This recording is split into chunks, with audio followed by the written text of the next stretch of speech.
Principios generales de la doctrina nacional en materia de defensa y seguridad nacional son los siguientes. 1. La defensa o seguridad de la nación constituye un objetivo permanente del gobierno, del Estado y de las organizaciones del pueblo.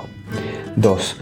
La acción defensiva de la nación se extiende desde sus fronteras geográficas hasta la configuración ideológica del pueblo en todos y en cada uno de sus habitantes. 3. La doctrina de guerra de la nación se origina en su doctrina política. 4. La doctrina política de la nación o doctrina nacional tiene sus objetivos permanentes en la felicidad del pueblo y la grandeza de la patria. Para ello, la nación debe ser socialmente justa, económicamente libre y políticamente soberana. 5.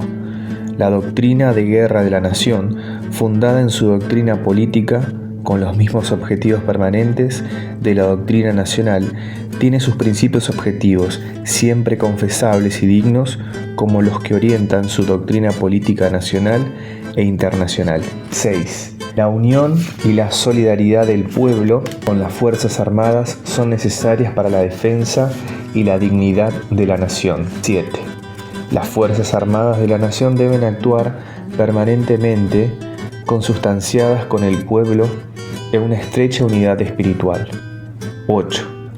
Es una prerrogativa y al mismo tiempo un deber de las Fuerzas Armadas adoctrinar a la juventud en servicio militar acerca de los principios de la doctrina nacional. 9. Las tareas de carácter civil de las Fuerzas Armadas en tiempos de paz han de tender siempre hacia el cumplimiento de sus fines específicos, teniendo en cuenta que dichas tareas de naturaleza civil promueven la unión espiritual y la solidaridad del pueblo con las Fuerzas Armadas. 10. Las Fuerzas Armadas están al servicio de la nación. 11. Las Fuerzas Armadas están subordinadas a la autoridad de la Constitución, de la ley que en ella se origina y a la autoridad que el pueblo delega en sus representantes. 12. La defensa del continente contra las agresiones foráneas debe realizarse atendiendo esencialmente a la defensa del territorio nacional y del pueblo argentino. 13. El Plan General de Gobierno deberá atender a las necesidades propias del Plan General de Defensa Nacional. 14.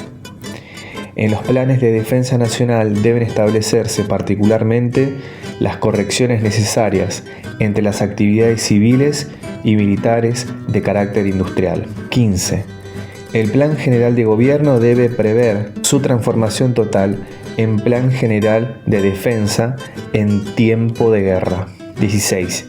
Las Fuerzas Armadas coordinan lo relativo a las funciones comunes a todas ellas mediante el cumplimiento armónico de los planes específicos de gobierno en materia militar. 17. La integridad e invulnerabilidad del territorio nacional constituyen un objetivo general permanente de las Fuerzas Armadas. 18. Las Fuerzas Armadas de la Nación deberán capacitarse en orden al cumplimiento de los compromisos internacionales de la Nación en materia de seguridad colectiva y en la medida que consulte los intereses y objetivos propios de la Nación. 19. Las Fuerzas Armadas respaldan la política internacional de la Nación. 20. En la guerra como en la paz, la nación argentina propugna, en cuanto sea posible, el sentido humanista que inspira toda doctrina nacional, toda su doctrina nacional.